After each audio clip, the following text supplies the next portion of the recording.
오늘 지난 주간에 그 트라우마 세미나와 같은 주제의 말씀을 준비를 했습니다. 준비하는 과정이 너무 힘들어서 또 이 설교를 주일까지 듣는 게 어떨지 모르겠지만 뭐 어쩔 수 없습니다. 내 마음에 그 주제가 있기 때문에 그 주제를 말씀으로 나누는 것이 마땅하다고 생각해서 하여튼 은혜를 더 주시기를 간절히 원합니다. 본문에는 한 율법 교사가 나오는데 말씀은 특별히 이 사람을 어떻게 설명하냐면 자기를 옳게 보이고 싶어하는 한 율법 교사라고 설명을 합니다. 자기를 옳게 보이고 싶어하는, 맹렬하게 보이고 싶어하는 율법 교사가 예수님께 드린 질문에 대해서 예수님이 답변하신 가르침의 말씀이 있지요. 첫 번째, 세 가지로 생각해 보려고 하는데, 첫 번째는 본문의 주제를 생각하기 전에 잠시 이 율법 교사가 자기를 옳게 보이고 싶어 했다는 이 부분에 대해서 생각을 좀 하기 원합니다. 이 사람은 율법 교사이니까 구약의 율법을 전문적으로 직업적으로 가르치는 말하자면 사역자 있지요. 그러니까 아마 그 사역과 직업의 특성상 자연스럽게 자기를 옳게 보이고자 하는 그런 마땅한 것은 아니지만 그런 기질이 강화되어 있는 사람이라고 볼 수 있을 것입니다. 물론 자기가 가르치는 내용이 정확하다고 옳다고 굳게 확신했을 것입니다. 그래서 제 생각에는 옳지 않았을 것 같은데 아마 본인은 엄청 확신하고 그렇게 가르치고 살지 않았겠습니까? 근데 우리는 어떤지 한번 생각해 보기 원합니다. 나는 혹시 사람들 앞에서 나를 엄청 옳게 보이고 싶어 하지 않나? 뭐 이런 게 없는지요. 사람들 앞에서 잘나게 보이고 싶어 하지 않나? 이런 그 욕망이 큰지요. 제가 잘못 보는지 모르는데 여성들은 언제나 나이가 많으시든지 적든지 어디서든지 항상 사람들 앞에서 자기를 예쁘게 보이고 싶어하는 그런 기질이 있다고 생각됩니다. 요즘 TV 보니까요, 중학생이라는데 애가 입술에 또 볼에 화장한 것 같이 보이더라고요. 그 중학생 애들도 화장하나?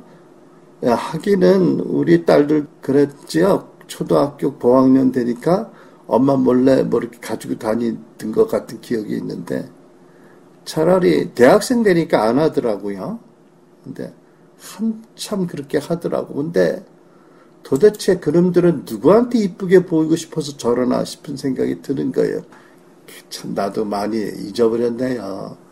내가 초등학교 때 짝사랑하던 그 소녀가 죽어서 그렇게 울었는데 왜 이쁘게 보이고 싶지 않았겠어요? 그렇죠. 맞아. 지금 생각하니까 엄청 그것이 인간이니까 뭐 다 있었던 것 같아요.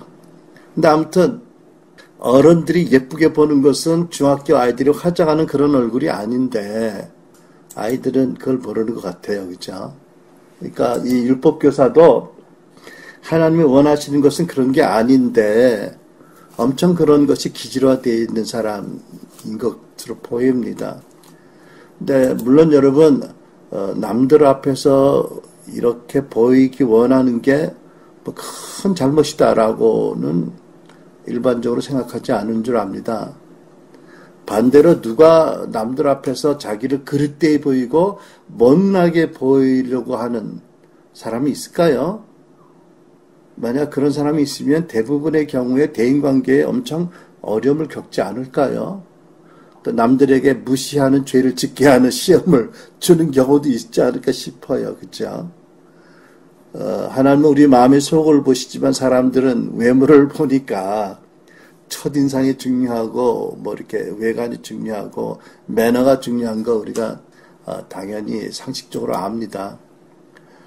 그렇지만 뭐 반대쪽을 좀 생각해 본다면 남들이 나를 사실 이상으로 높이 좋게 잘 보이기를 원하는 마음이 강하다면 어떻게 될까요? 그런 마음이 결국 하나님 제일 미워하시는 죄, 교만으로 우리를 이끌어가지 않을까요? 그래서 이 사람들에게 자기가 옳음을 늘 인정받기 원하는 이 율법 교사에게 어떤 우리가 생각할 점이 있다라고 하나님이 보셔서 그런 말씀을 기록한 줄 압니다. 예수님을 생각해 보면 이런 경우에 정확하게 맞지 않을 예일 수 있겠지만, 예를 들면 오병이어 기적을 행하신 다음에 곧 제자들을 재촉해서 먼저 보내시고 당신이 무리를 보내신 다음에 다시 제자와 나중에 합류하셨어요.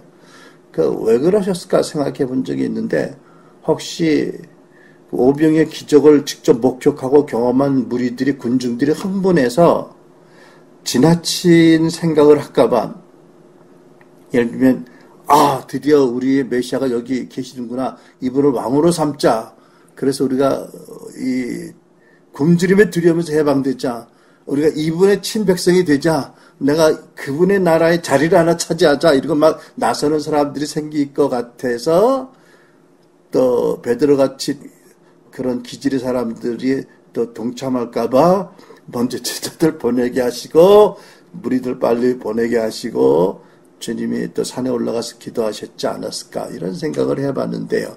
글쎄 지나친 해석일까요? 예를 들면 또 예수님께서는요, 성육신 하셔서 이 세상에 우리 중에 한 사람으로 오셨을 때에 제 바로 앞에 예수님 사진이 있는데 너무 멋있으세요, 이분은. 근데 성경에 보면 좀 다른 이미지가 두드러지잖아요. 의도적으로 사람들이 흠모할 만한 외모를 취하지 않으셨다라는 말씀이 있어요. 만약 예수님이 원하셨다면 여러분 어떤 외모를 취하고 오실 수 있었을까요? 아랑드롱, 정우성이, 누구, 록 허드슨, 그 사람들 옆에 서지 못할 만큼 역사상 최고의 미남으로도 오실 수 있지 않을까요? 키도 크시고, 멋있는, 그냥 요즘 아이돌 스타 같이 사람들 막 끌어당기는. 근데, 우정 그 반대를 선택하신 것 같이 느껴지는 거, 이게 열등감에서 나온 잘못된 해석일지도 모르겠는데, 아무튼 이사야서 53장 1절을 보면 그에게는 고운 모양도 없고 훌륭한 풍채도 없으니 우리가 보기에 흠모할 만한 모습이 없다. 그는 사람들에게 멸시를 받고 버림을 받고 고통을 많이 겪었다.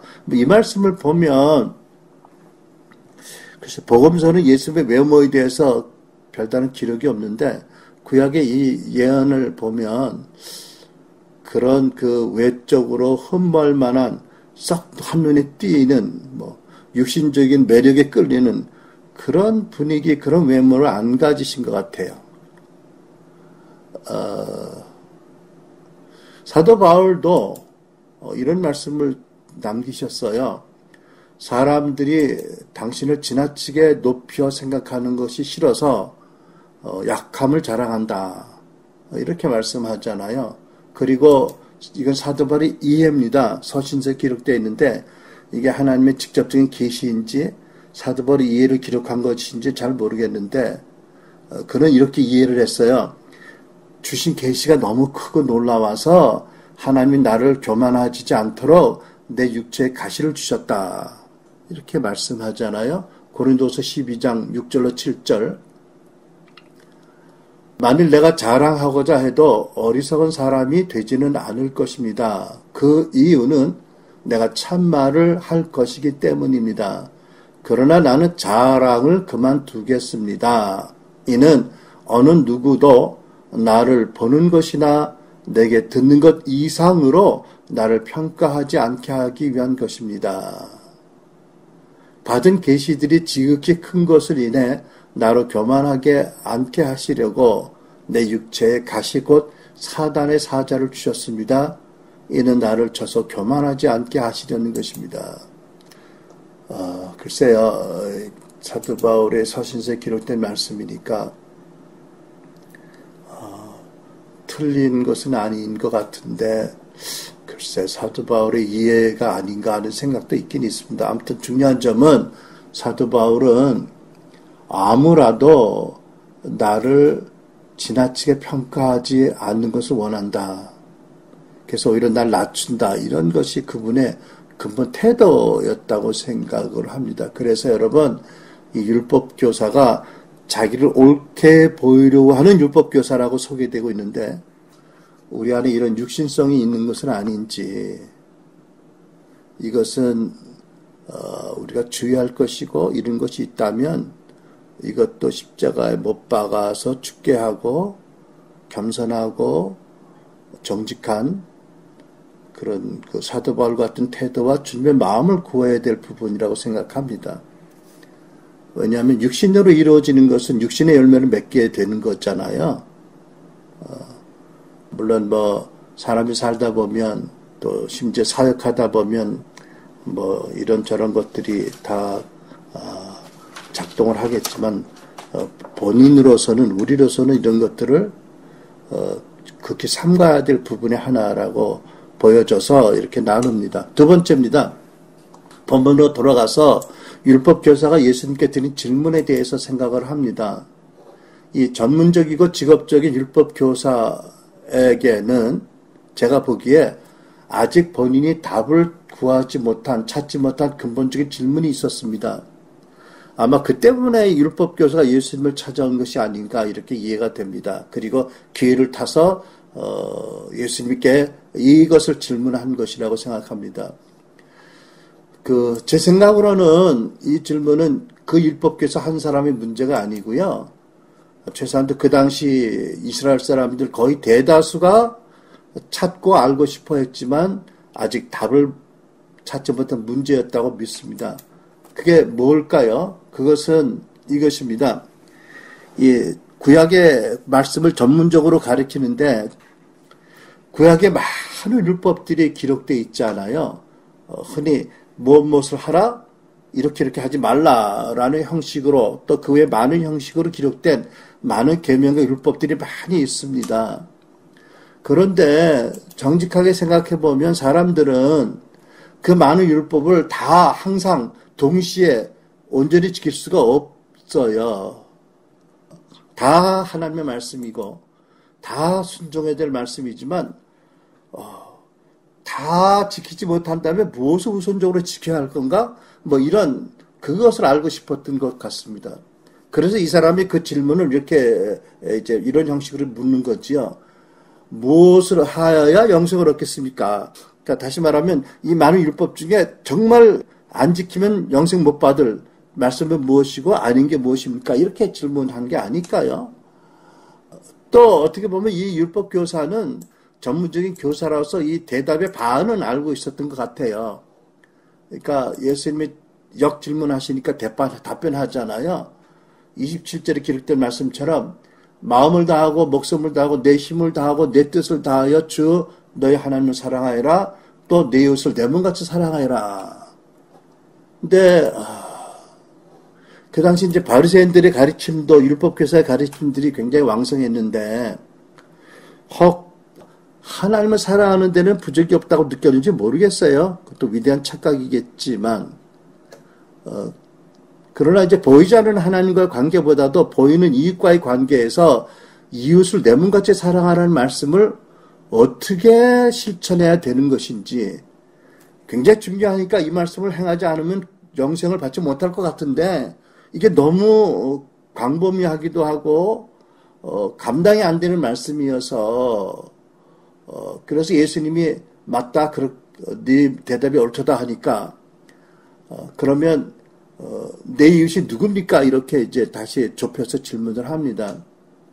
그런 뜻이 있지 않을까요? 예수님, 당신 잘 모르시는지 모르겠는데 이 세상에는 그래도 사랑할 만한 사람도 있지만 쳐다보지도 않아야 될 그런 못된 인간도 많고 도저히 사랑할 만한 대상이 안 되는 사람 많은데 그 중에 내 이웃이 누군가요? 뭐 이렇게 아주 곤란한 질문을 의도적으로 한 게 아닌가 싶어요. 자기의 딜레마를 이제 이렇게 표현하겠죠. 그래서 예수님이 이제 비유를 말씀하신 거잖아요. 근데 여러분 생각해 보면 이 율법교사는 물론이고 그 예수님 앞에 모였던 많은 무리들 중에 얼마나 또는 예수님을 얼마나 따랐던 제자들 중은 어땠을까? 과연 주님의 의도와 그 말씀의 뜻을 알았을까? 너희는 내 이웃을 내 몸같이 사랑하여라. 가서 너도 그같이 하라. 제자들은 그때만 해도 예수님이 좀 자리를 뜨시면 우리 중에 누가 제일이냐고 다투고 시기하고 다퉜잖아요. 그러니까 이웃을 사랑하지 못했던 거예요. 그죠? 뭐 이웃을 내 몸같이 사랑하면 우리 중에 누구냐고 다투긴 하겠어요. 아니에요. 그죠? 그러니까 그 당시 제자들은 이 말씀의 뜻을 알지 못하고 실천 못했어요. 다른 사람들은 어땠을까요? 뭐 대동소이 큰 차이가 없지 않을까요? 자기를 옳게 보이고 싶어하는 사람은 어떨까요? 아니 자기를 옳게 보고 싶어하는 사람이 이게 되겠어요? 제 생각에는. 제자들은 그로 인해서 계속 주님의 어떤 사랑과 주님의 베푸신 은혜와 가르침을 받고 그리고도 사랑하지 못하고 자기 중심적이고 그래서 주님을 버리고 배신하고 그래서 그 안에 정말 악함이 있다는 것, 자기 중심 체제가 강하다는 것 드러낸 다음에 주님이 그래도 그들을 용서하시고 찾아가셔서 다시 그들을 품 안에 병아리가 암탉이게 안게 하시고 그리고 저에게 성령을 보내셔서 근본적인 변화를 일으키셨잖아요. 아마 그 다음에는 아마 초대교회 사도들 그렇게 살았을 거라고 믿습니다. 우리 또한 그렇게 살기를 원합니다. 그러나 많은 사람들이 또 율법 교사는 아직 그렇게 이웃을 내 몸같이 살아갈 만한 의사도 의지도 마음도 사랑도 여유도 능력이 없었어요. 그죠? 여전히 자기를 옳게 보고 싶어하는 그 드라이브가 그 강한 그 내적인 동기가 운행하는 힘이 사람들을 끌고 그 사람을 끌고 있기 때문에 그렇잖아요. 그죠? 그러니까 아직도 자기를 부인하고 자기 십자가를 지고 예수님 따를 만한 준비가 안 돼 있는 사람들이 있잖아요. 그러니까 여러분 예수님께서 그 율법교사에게 답변하셨을 때 여러분 생각은 어때요? 예수님이 이 율법교사가 말씀을 들으면 순종하리라고 기대하셨을까요? 당장 순종하지 못해도 그 진리의 길을 가야 되기 때문에 말씀을 주신 게 아닐까요? 그죠? 반드시 예수님께서는 이 사람이 당장 준비 안 된 걸 너무나 아셨어요. 그러나 이 거룩한 명제를 갖고 고민하고 기도하다가 다시 주님을 찾아와서 주님을 믿으면 주님 안에서 새롭게 태어나고 새롭게 태어날 뿐 아니라 주님의 다루심을 받고 주님과 함께 거룩한 치유와 변화와 성화의 과정을 거치면 그렇게 될 것을 아시고 말씀하셨다라고 저는 믿습니다. 그렇죠? 어떤 과정이 필요할 것이다. 당장 그 말씀을 지식적으로 안다고 할 수 있는 건 아니는 건 너무나 하나님이 잘 아셨을 거예요. 근데 이제 우리는 어떤지 한번 또 우리를 그 율법 교사의 자리에 넣고 생각해 본다면, 우리는 그 비유에 강도 만난 사람 같은 사람을 보면, 아니, 뭐 우리 주변에 많이 있어서 하나님이 특별히 우리 눈에 띄게 하시면, 그렇게 표현할까요?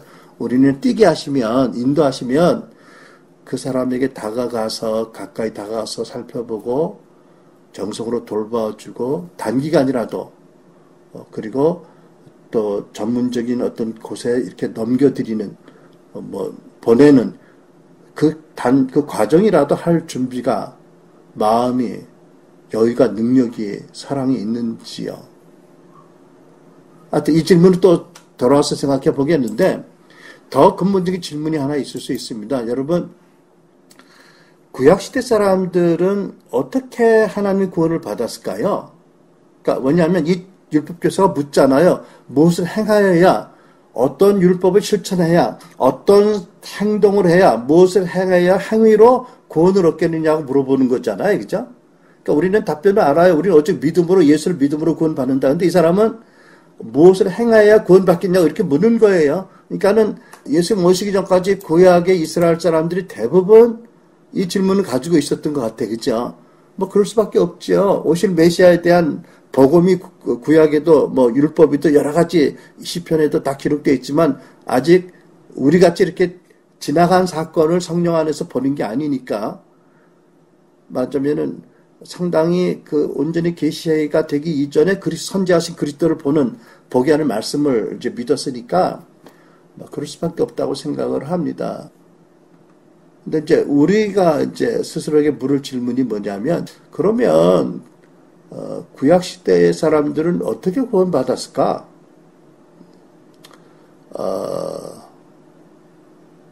이 율법교사처럼 무엇을 행해서 그들도 구원받았을까?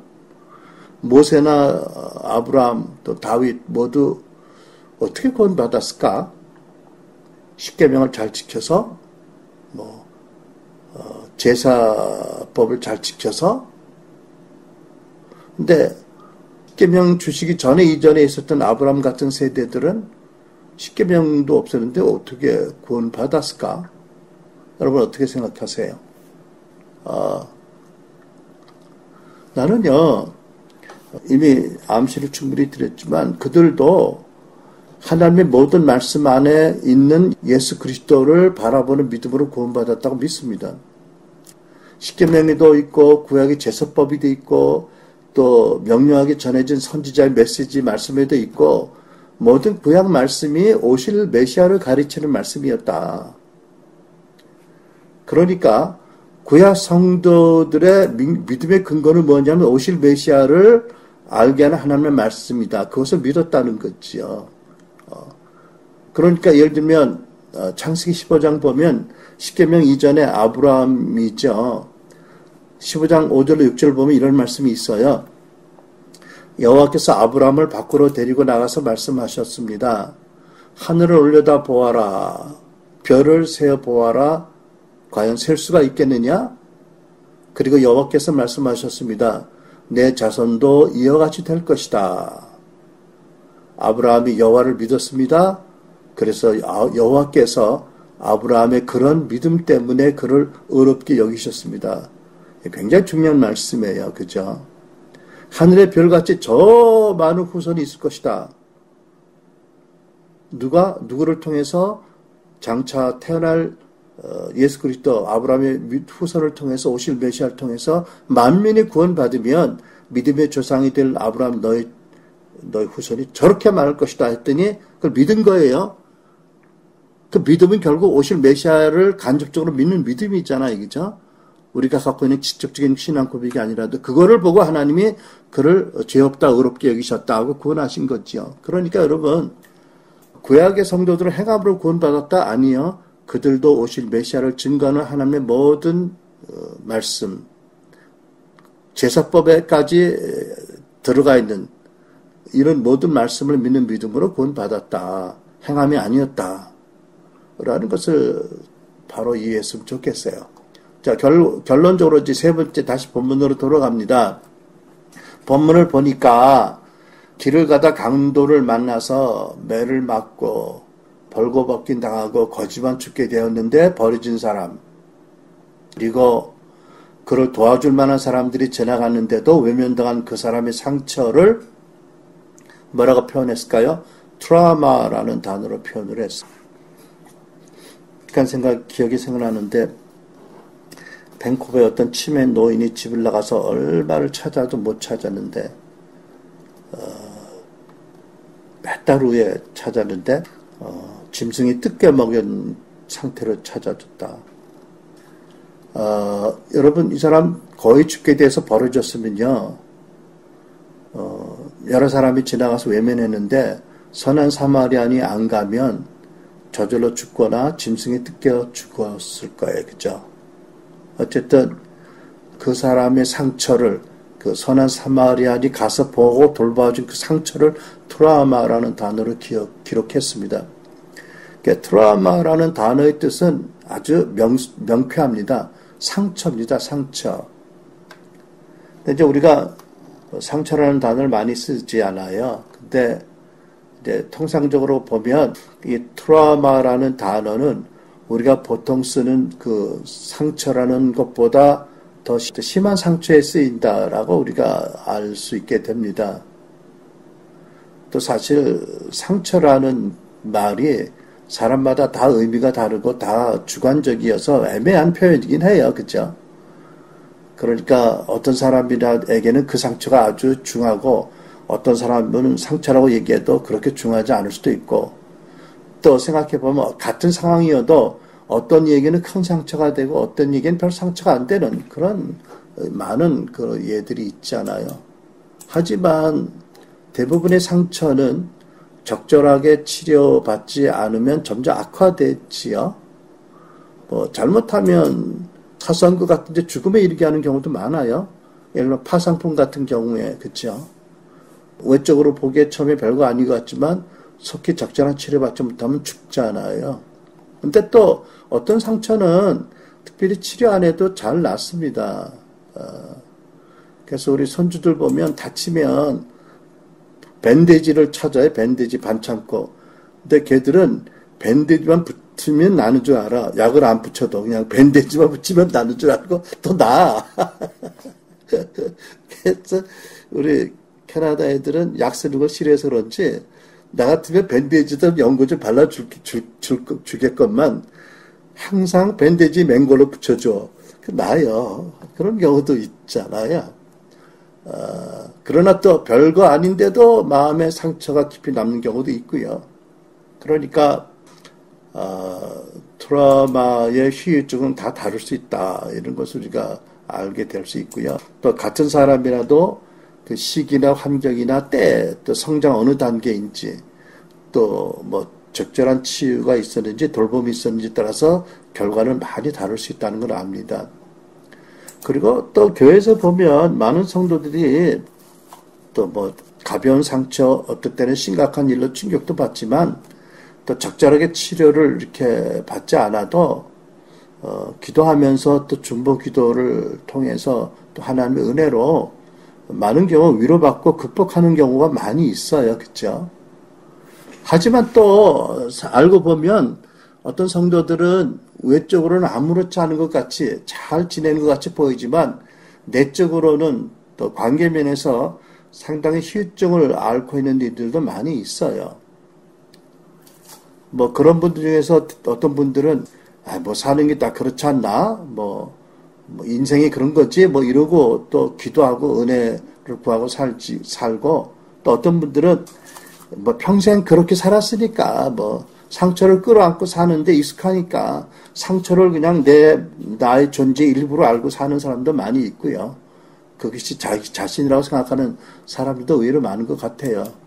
근데 이제 중요한 것은 뭐냐 하면 이제 구원과 관계되어서 우리 구원이라는 것은 예수를 믿고 거듭나는 그 순간의 단회적인 사건일 뿐만 아니라 그 위에 계속해서 치유받고 배우고 또 실천하고 또 성장하고 성숙하고 예수를 닮아 성화되는 것이 왜 전체 과정이라고 생각하면 그렇게 심상하게 생각할 것은 아닌 거지요.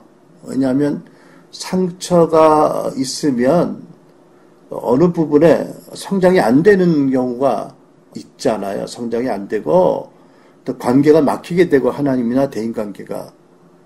그러니까 우리가 구원을 두렵고 떨림으로 구원을 이루라 이런 말씀 앞에 선다면 이것도 이렇게 심상하게 지나칠 것이 아니라는 것입니다.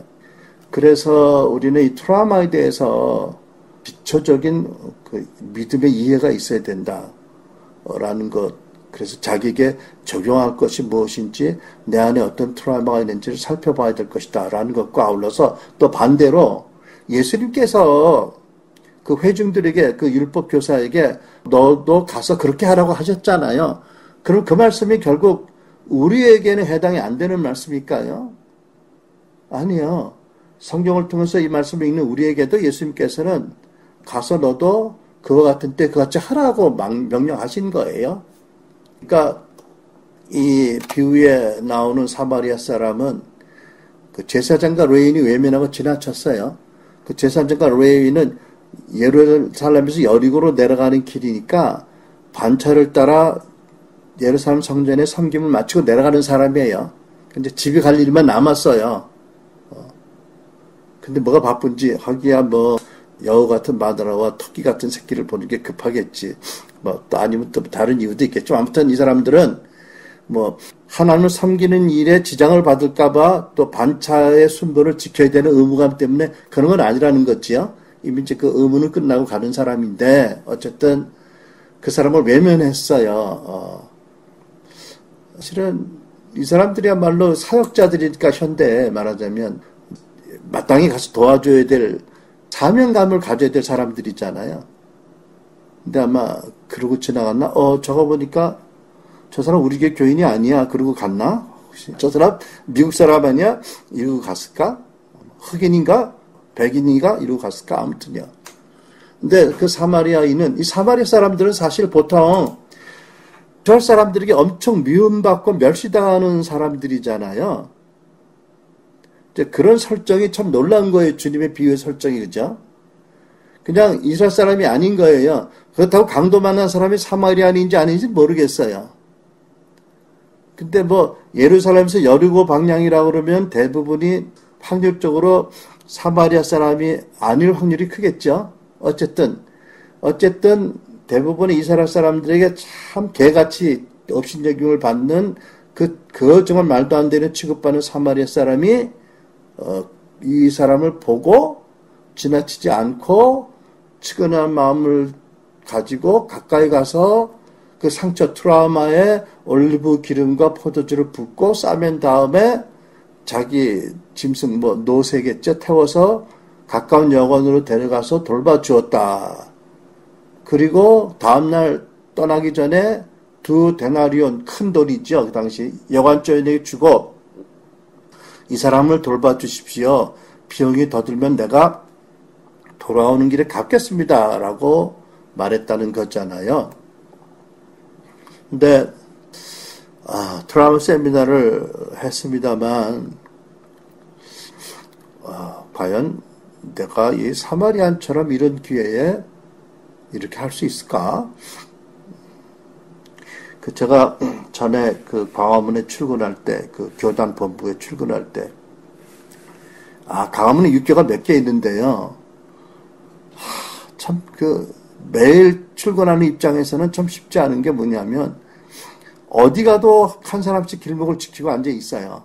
누가? 앵벌이가. 근데 매번 돈을 줄 수 있는 그런 건 아닌 것 같고. 그래서 어디 가면 저 사람이 없을까를 생각해 보기도 했으니까 참 자격이 없는 거지요. 교단의 본부에 매일 출근하는 종교 지도자의 한 사람이 앵벌이를 측은하게 여기기보다는 피해 다녔다. 네, 아무튼 여러분 세미나를 인도하는 우리 중에서 모르겠어요. 다른 분들은 안 그렇겠지만 나는 참 그래서 좀 괴로움도 있었는데 참가자 중에 어떤 분은 참 엄청난 트라우마가 있는 분들도 있더라고요. 상상 이상의. 근데 정말 그분들을 잘 섬기고 싶었는데 우리가 가지고 있는 어떤 믿음, 사랑, 시간, 능력의 제한이 있어서 안타깝도 못해서 막 자신에 대해서나 상황에서 화가 나는 그런 경우도 있었던 것 같아요. 여러분들은 어떠신가요? 여러분들에게는 정말 이런 상황이 닥치면 그렇게 할 만한 마음의 여유, 믿음, 사랑, 관심, 시간, 능력이 있나요?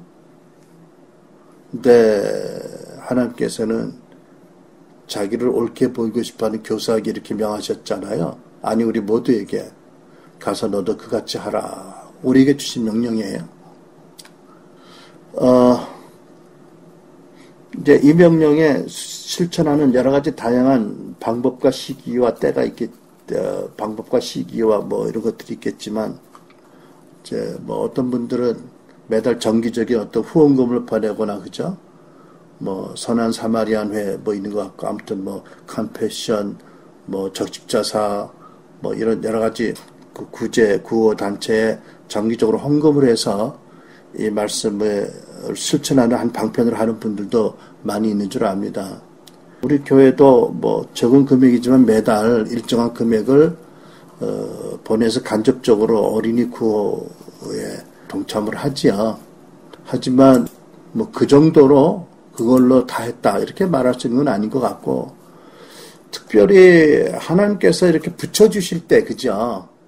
세상의 모든 걸 우리가 다 할 수는 없지만 하나님이 우리 곁에 끌어주시고 우리를 끌어가시는 이 상황이 있다면, 우리는 과연 그 상황을 닥쳐서 이 사마리안과 같은 그런 측은한 마음을 가지고 긍휼을 가지고 또 자기 자신의 어떤 시간과 노력과 금전을 허비해서 도와줄 그런 의지, 의사, 마음, 능력이 있을까? 아마 우리 교회가 또 킹스 주블리 교회 두 교회가 중심이 돼서 트라우마 세미나를 하게 된 이유 중에 하나도 이런 것에 대한 도전을 받기 위하고 준비하기 위한 것이었지요. 그래서 여러분, 세미나를 통해서 많은 걸 배웠습니다. 저도 트라우마에 대해서 별로 관심이 없었는데 이번 세미나를 통해서 많은 걸 배웠어요. 여러분들이 다 갔다 오지 않았으니까 물론 여러분들이 메테리얼을 보시고 보겠지만 그 시간에 조금 제 마음에 남는 걸 나눈다면, 특징 중에 하나가 자기가 당한, 자기에게 일어난 사건들을 제대로 기억하거나 말로 제대로 표현하지 못한다, 후유증이 있다는 것입니다. 그것이 왜냐하면 하나님이 우리 뇌를 설계하실 때 어떤 큰 충격을 받을 때 우리를 보호하시는 장치의 하나로서 어떤 기억이나 사고나 인지나 감정 이런 것들의 활동을 멈추게 하는 그런 기능이 있어서 그렇다라고 합니다. 그렇기 때문에 그것이 좀 우리를 돕기 위한 어떤 그 보호 장치인데, 그래서 트라우마를 경험한 사람들이 그 사고의 충격이 단어나 이미지나 냄새나 어떤 그런 뭐 여러 가지 그 모양으로 뇌와 마음뿐 아니라 신체 감각에 흩어져 있다. 그래서 골격계와 근육계에도 트라우마의 그 충격이, 또 내장에도 그런 감각기관에 충격이 암호화돼서 남아있다. 그래서 일반적으로 트라우마 환자들 상담하면 많이 그 사건을 되풀이 이야기하잖아요. 그게 어떤 심리적인 어떤 중요한 유익이 있고 필요하거든요. 이제 그렇게 해서 상담과 대화로 인해서 치료 과정을 통해서 기억이 재정리되고 어느 만큼 사건을 객관화 볼 수 있는 것이 굉장히 필요한 건데, 그럼에도 불구하고 일관되게 기억을 회복하심에도 불구하고 트라우마 증상이 남지 않은 사람이 많이 있다는 거지요. 왜냐하면 이 트라우마의 충격의 기억이 뇌와 마음뿐 아니라 뭐 근육계, 골격계, 내장의 감각기관에 흩어져 있으니까 그렇겠죠. 그래서 어떤 경우에는 그 뇌신경 회로가 다시 연결되게 하거나 회복하는 것이 필요하다, 이런 이제 전문적인 그런 자료들도 준비하는데 봤어요. 그래서 이걸 보면서 우리가 참 그 기뻤던 게 뭐냐면, 우리가 기도할 때 이런 통찰과 자료를 쓰면 좋겠다. 물론 하나님께서는 믿음으로 크게 잡아서 기도하는 것도 응답하시고, 심지어는 뭐 구체적인 기도 형식으로 드리지 않아도 우리 마음의 생각도 보시고 응답하시는 너무 좋은 분이지만, 또 때로는 하나님께서 우리의 지혜가 자라기 위해서 구체적인 것을 가지고, 지식을 가지고 믿음으로 기도하길 원하시잖아요. 그죠? 예를 들면 여러분 기억하세요? 우리 옛날 교회에 한참 많이 있었는데, 짝다리, 다리 두 다리 길이가 다른 사람들, 그래서 늘 허리가 안 좋고 뭐 이런 사람들 있잖아요. 그 사람들에서 어떤 기도를 한참 했죠? 의자에 앉혀놓고 양다리를 딱 들고 우리가 뭐라고 기도해요? 명령하잖아. 짧은 다리는 길어질지어다, 예수 이름으로 긴 다리와 똑같이 길어질지어다. 그러면요, 그 자리에서 빡빡빡 길어나는, 빡빡빡 너무 했고요. 반응이 그런 거예요. 그죠? 우리 작은 딸 보니까 막 설설하치더라고. 진짜 지가 느끼거든요. 늘어나는 거를. 하나님 어떻게 하시는지 몰라. 그리고 일어나 보면 똑같아. 그리고 이렇게 딱 재보면 똑같아졌어. 그지? 아까 분명히 1인치 달랐는데, 뭐 이런 것들 보면, 하나님은 그렇게 구체적으로 기도할 때 응답하시더라고요. 그렇게 구체적으로 다리가, 한쪽 다리가 길어져라고 기도하지 않으면 응답을 못 받잖아. 그죠? 이제, 예를 들면 그런 것처럼, 우리도 좀 다는 아니지만 이런 세미나를 통해서 기본적인 그런 기초적인 현대 뇌과학이나 이런 심리학의 어떤 통찰 중에 중요한 것들, 필요한 것들을 배워서 기도하는데 구체적으로 하는 것이 너무 중요하다, 필요하다. 또 하나님 현대에 그렇게 일하신다라는 것을 우리가 배울 수가 있었습니다. 아무튼 선한 사마리안이 어떻게 했지요? 정말 최선을 다했어요. 그리고 자기 최선을 다하고 부득이 이제 떠나야 될 시간에 여간 주인에게 부탁하고 말로만 아니라 돈을 드리고 또 돈이 더 들면 내가 분명히 갚겠다는 약조를 하고 떠납니다. 어떻게 보면 이제 이런 그 모든 치유도 마찬가지지만 신체적인 치유도 또 심리적인 상담도 기도 상담도 마찬가지. 우리의 역량의 한계를 알고 우리가 할 수 있는 일이 무엇인지 알고 우리가 할 수 있는 일을 한 다음에 또는 병행해서 아니면 끝나고 난 다음에 더 전문적인 치유가 필요하면 보내줄 수 있어야 된다. 이런 것들도 우리가 본문에서 배울 수 있는 교훈의 하나라고 믿습니다.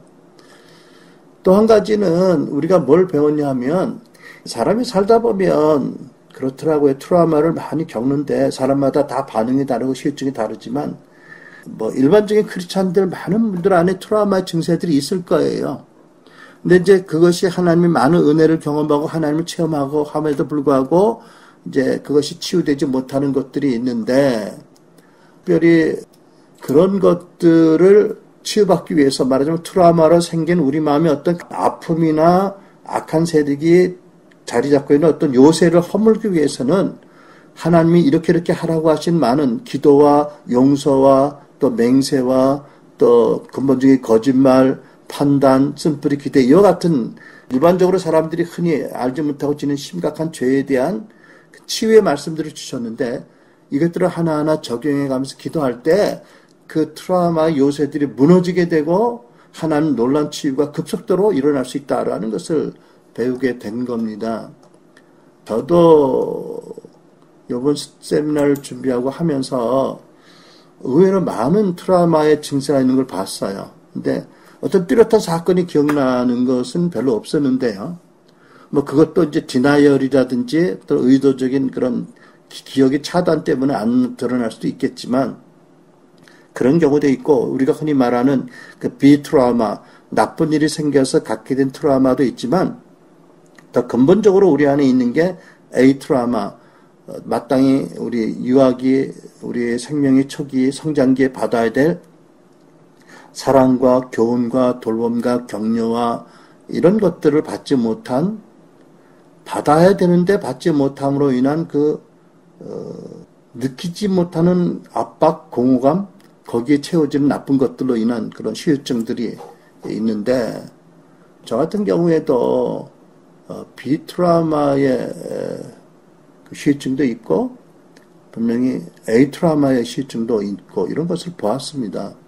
그래서 어떤 거는 그 루트 프로그램이 그 원인 사건이 기억나는 것도 있지만 기억나지 않더라도 어떻게 트라우마의 나쁜 요새를 허물어야 되는지에 대한 가르침을 받고 그것을 적용해서 믿음으로 기도할 때 많은 그런 변화, 치유, 회복이 일어나는 것을 봅니다. 그래서 여러분, 우리 성도 여러분들이 기도해 주시고 또 후원해 주고 그래서 트라우마 세미나를 큰 은혜 중에 잘 마쳤는데 여러분들에게도 나눠드린 그 동영상과 그 노트를 보시고 좀 특별히 시간을 내서 이렇게 보시고 기도하셔서 여러분 안에 어떤 트라우마가 있는지 잘 모르지만 하나님과 나의 관계, 대인관계 그리고 영적 성장에 우리가 바라는 바 기대하는 것만큼 성장이 안 된다면 어떤 이유가 있다. 그 이유 중에 하나가 트라우마일 수도 있다. 그 트라우마의 후유증을 발견하고 또 기도하고 은혜로 뿌리를 찾아내고 뿌리를 무너뜨리고 뿌리를 십자가 못 박고 그래서 하나님이 그렇게 주기 원하시는 그 은혜와 사랑과 회복의 치유의 변화와 성화의 치유가 우리 모두 성도들에게 충만히 임하기를 간절히 기도합니다. 그렇게 하시라고 오늘 말씀을 이렇게 나눴습니다. 기도하겠습니다.